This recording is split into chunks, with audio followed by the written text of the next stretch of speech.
Hello guys, how are you? So first off, I want to say thank you for your feedback on the last video. I am really grateful. You guys have given me content for what now? The next 4 months or even more, and I am grateful. Thank you so much. The only excuse I might now have to not drop videos would be time, but I mean I'm going to make sure I do not make that happen. So thank you for the feedback. Hello there. If you're watching a video on this channel for the first time, it would be nice to have you be a member of the family, so be sure to like and subscribe, also share. Thank you. If you've always been here, hello and welcome back. Thank you so much for being here. My name is Aanu-Kolade, and this is my channel where we talk everything godly. And today I'm going to be picking a topic that kind of recurred in the comment section of the last video. And that is people asking me to talk about the switch from being a pastor's child to a pastor's wife. I haven't been a preacher's wife for so long, but this is not one of those things where I want to wait till I have 10 years experience before I talk about. There are certain issues like that I would rather chill. I'd rather wait till I have a certain level of experiential knowledge before I carry camera and start running my mouth. But the fact that this is fresh probably makes me even want to talk about it more, considering the fact that I would love to, over time, talk about progress reports, how I'm faring, how it has gotten better, how I have been able to, even help people through the same phase or process. So I'm grateful that that question came up, that suggestion came up, and so I do not mind talking about it at all. This is not to say I'm not going to address the other suggestions. I will, of course, I will. I will take them one at a time, and everybody will be happy, right? So let's get straight to it. So for the sake of YouTube videos, I'll be referring to my husband as General. So I don't my husband you people to stupor. So General had given me some sort of briefing before we got married as to things that might come off as culture shock as far as church switch was concerned. What that means is the church I attended before I got married was the church I was born into. So I was used to the system. I knew the ins and the outs. I knew everything about it. So just going into another local assembly and becoming a huge part of it, would take a lot of getting used to. And so he did a good job talking me through certain things to the point where I thought I was ready. I was like, it's like when you've read for an exam and you just know that this exam I've passed it. I'm ready. Bring it on. And then they now bring it on and you're like, what? It's not like this that I say you should bring it on. First off, I realized that what would have passed for decency and modesty in my maiden church did not exactly pass in the new church. I'll give you instances. So the church I came from, yes, we preached and practiced modesty and decency, meaning that when you're coming to church, you should dress to glorify God. In which case, I could wear my hair like this and maybe a dress, a pair of shoes, and I'm good to go to church. The slight difference right now is my new church, I can't wear my hair like this. I have to cover it, all up with something. So of course, I got scarves, I got caps, I got a lot of things that will serve as hair cover. So at this point, I want to say that I'm sure I've mentioned this before in one of my videos. When you become a member of a church, a system has been built over the years. It is not in your place to begin to question the system. If you are going to be blessed in that ministry, in that church, and you are going to be a part of them, you are going to have to follow the doctrinal teachings and everything involved in that local assembly. As soon as I said that was how things were done, I started to do it too. Not from a place of pretense or anything, but from a place of this is how things are done here. That is how I'm going to do it. The secondary school I attended, I was lucky enough to attend one where it was a government-owned secondary school. It was a public school. I was lucky enough to attend one of those public schools where we were allowed to, do stuff with her hair, make her hair. There were some government-owned secondary schools where the moment you become a student, you cut your hair low. If I had attended that secondary school where I had to cut my hair low, I won't say the school I'm coming from, we don't cut our hair low. I will cut my hair low because there's a system that has been built in that place that states that if you're going to be a part of this school, you are going to cut your hair low. So if it doesn't work for me, I either take my leave or I stay there and I obey the rules. And of course, that was what, happened in this case. So of course, you want me to cover my hair? Oh, sure. Why not? Why? Only that, you guys, I'm coming from a church where I didn't tie scarves for over 20 years. Heck, over 25 years. I didn't tie a scarf. And then now I'm gonna be tying scarf. Those scarves were so ugly. The first like 6 weeks, Kimmy, like 8 weeks, my husband would laugh. Sunday mornings, just look at me and say, hey, Pele. I say, no, it's okay. No, don't worry, it's okay. I'm alright. Just tie this, just for your hair to be covered. I'll just tie it. And then when I got to church, I'm looking at people's heads and how they tie their scarves, hoping that I can maybe learn. On this matter, I watch YouTube video because it's something I'm used to, but I have to do it, And also there were certain dresses that would pass in my former church that do not pass anymore.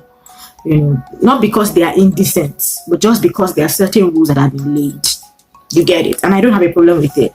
I'm just gonna get it's easy. Now that you are here, you will get what conforms with the law, the rules and regulations here. So that one first shook me like this for a while, but I as a big girl that I am, I tested it. What is there? It's not for the work of the Lord. We will do it. It's scarf, we will tie it. Okay. Long dress, we will wear it. So this for the name of the Lord to be glorified, we will do it. And so that one, it took a lot of getting used to. Another thing is the timing of service. So I don't know if I've mentioned this at some point, but before I got married, I was living by myself. I lived alone. And in my home church, service began at 8:30 and ended at 10:30, sometimes 11. So I was used to that system of getting to church 8 o'clock and leaving church, 10:30, 11. So on getting married, first of all, our church is like an hour drive from our house. Yeah. So service in my new church begins at 7. Okay. So we have to wake up 4 a.m. In fact, sometimes General doesn't even bother to sleep. We set out of the house latest 6 a.m. And then service is supposed to end, at 11. But there are times that it exceeds 11. And that's okay. Long story cut short, the earliest time we have returned home on a Sunday, as at the time of recording this video, was 2:30. And that happened only once. Okay. On other Sundays, we're not home until 4:30, 5 o'clock. Let me shock you. Sometimes 7 p.m. or later than that. Because, stay in church, counseling sessions, people want to see General, people want to see me. There are meetings, there are classes, there are all sorts of things. I'm a new member, so there are certain classes I have to take. Being the pastor's wife notwithstanding, I have to take those classes. So I take those classes. Those classes may not end until 1 o'clock, and after the class, somebody's waiting to say something, so I have to wait to speak with the person.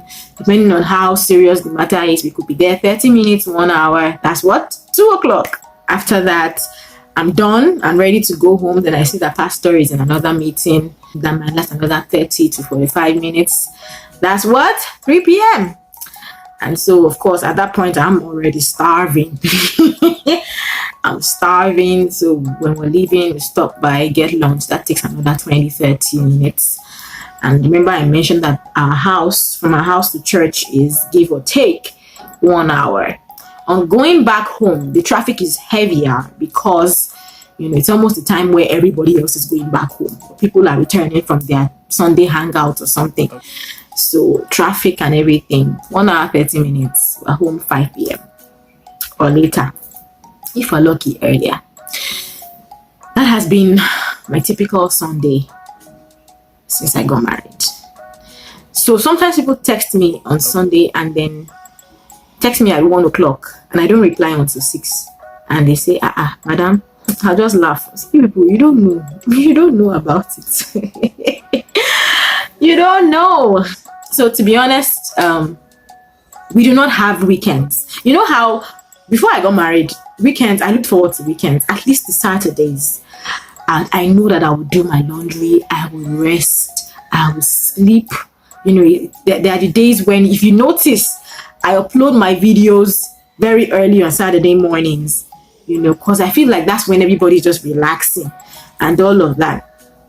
But Saturdays are not Saturday anymore, I'm telling you. So many times we've worked Monday to Friday, and then Friday evening there's a vigil.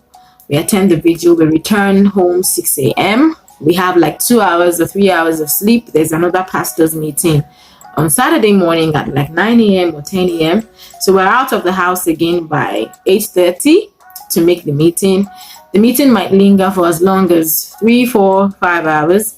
And then there's a member of the church that we owe a visit. So when the meeting ends at about 2 o'clock, we go visiting that member of the church or someone who hasn't been in church in a while, someone who isn't feeling too well or something, depending on the distance, you know, between that person's house and our house. We may not be home until 6 o'clock, 7 p.m. on Saturday. Saturday is gone. There's Sunday the next day. We have to prep for church, pray ahead, and all of those things. So it's almost like we don't even have weekends. And also the fact that General hardly looks tired. It's only when we are going home that he now calls out the tiredness. So he will begin to look tired. But while all of these things are happening, we're going from place to place, from meeting to meeting, he's looking really strong and agile, and I'm just there like, how are you doing this? How are you doing? I'm tired. Oh, you know? And there are times when I would just, you know, swallow the tiredness, and then he goes, are you tired? I'm like, no, I'm okay. I'm actually tired. I said, no, it's okay. When we're going home and say, gosh, I'm tired. I say, my brother, I've been tired since. How are you just tired in that tired now? How? Hi. So the fact that he is able to just, you know, do everything kind of motivates me to keep up. Like, look, General is doing it. You can do it too. Another thing is our prayers. So, guys, I'm going to say at this point, please pray for your pastors. Right now, pause this video and pray for your pastors. Those guys, they are working. Pastoring is not a lazy man's job. Whether they are officially full-time ministers or part-time ministers, as long as they are pastors over you in your local assembly, please take ample time to pray for them. Because most of the time, they are praying for you. Hey, so I'm just going to give an instance. If our prayer time at home is 2 hours, better know that 1 hour 30 minutes out of that prayer time is for the church. And I'm not even kidding. I mentioned in the previous video that pastoring is not a Sunday job. Pastoring is an everyday job. In fact, it's an every minute job, because you never know who's going to call you in the middle of the night to say, Ma, pray for me. People of God, it is not beans. It is not beans.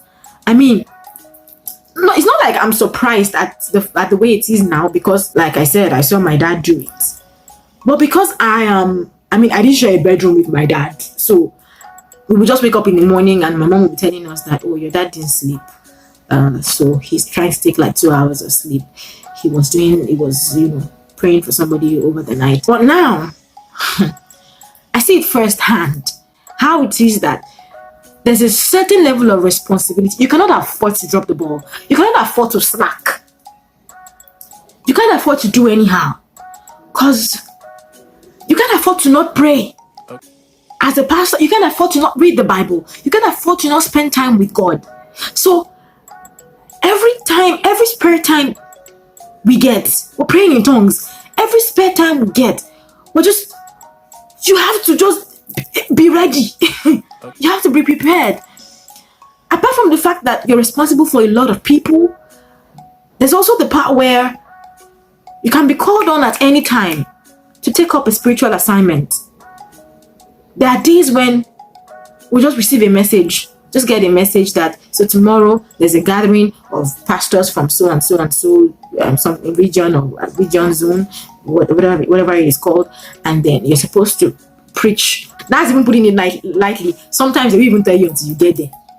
All you hear is that there's meeting. You get to the meeting and then they call you to come and lead prayer.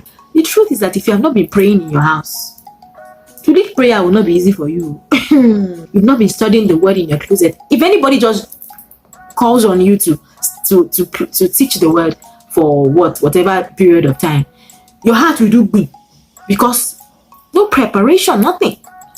So you can't afford to slack. You can't afford to say, oh, it's a lot of work, I didn't have time to study my Bible. Man. So yeah, God is helping us, God is strengthening us, and I'm seizing this opportunity to pray for every minister of God out there. You are strengthened by God. Grace is made available to you in the name of Jesus. In the name of Jesus, amen. All right, so this one is the last one I'm going to take for now, because I don't like all my videos are too long. I'm sure you know. This one, as per new church, there are new offices and new titles. So when we newly got married, in fact, before we got married, General had introduced me to a few people, and then he would tell me the office that they hold. So shortly after that, he would then refer to the office, and me, I would have forgotten the meaning of the office, because the name used to be long. Say somebody is the APICYP. What now? What? Because where I'm coming from, what we have is HOD, elder, pastor, senior pastor, sometimes assistant pastor. Then we have, what else? Reverend, then state coordinator, state overseer, general overseer, national overseer. That's it. But now I'm hearing APICYP, WOPICSP, blah blah blah. So when I promise you guys, I'm not a dullard, I'm not an olodo. But when I first started hearing these things, he would tell me what it means, and then so maybe like a week after, maybe a few days after, he says, so remember the PICR. My head, I'm first thinking, what is the meaning of PICR again? My God, I've forgotten. But so I don't disgrace myself. I say, yeah. You say you don't remember. I say, oh, this is, I don't know. It's just continue the gist. What happened to them? because now I'm getting used to that though. I mean, I'm getting used to that. And then you tell me how there are cell units, there are parishes, there are I think cell unit, parishes, zone, region, area, region or something. I mean, there's the system is very, very interesting. So he says also, so this is the pastor in charge of region, PICR. This is this one, this is that one. And I mean, by the time I see them next time, I know that I've met them before, but I don't remember their titles. So he says, oh, the so and so person wants to say hello to you. I say, wisdom. Quickly remind me. And then he will shake his head and quickly remind me. Whoa. I don't know, Jare. Anyway, I'm getting used to all of that as well. To be honest with you, it has not been a walk in the park. But God has been faithful. He always is faithful anyway. Having to be there for people, I will put it to you guys. I'm not sure I've said this out loud to anyone aside General before. Counseling is tough because there are days when you as the counselor are going through hell yourself. And then you see this person wailing and crying and sobbing really bad and telling you that things in their life have gone south, and they're telling you how bad things are, and you look at them because That bad that they are saying does not even measure up to a quarter of what you are going through. And the Lord gives you a word for them. And He tells you what to say, what to do, how to bless their hearts, how to make them feel lighter. And you're just able, the Lord just uses you. And they go away feeling so light and happy. And they call you later to say, gosh, thank you so much, ma. Thank you. And you're just there crying your eyes out. Say, God, me too, I have the one I'm going through. Again, please pray for your pastors. Please, I beg you. In fact, not just your pastors, any pastor that you know, be they your sibling, your friends, your whatever they are to you, please remember them in your prayers. Okay, I'm going to have to stop now. This video is getting very long. So one topic down, more to go. I hope that you have learned something from my plenty diary of a preacher's wife. I'll be giving you more gist as they unfold, and I'll be giving you progress reports as well. So let me know what you have learned. Thank you so much for always engaging my content. You guys are the absolute best, and I love you. Take good care of yourself. God bless you. Bye.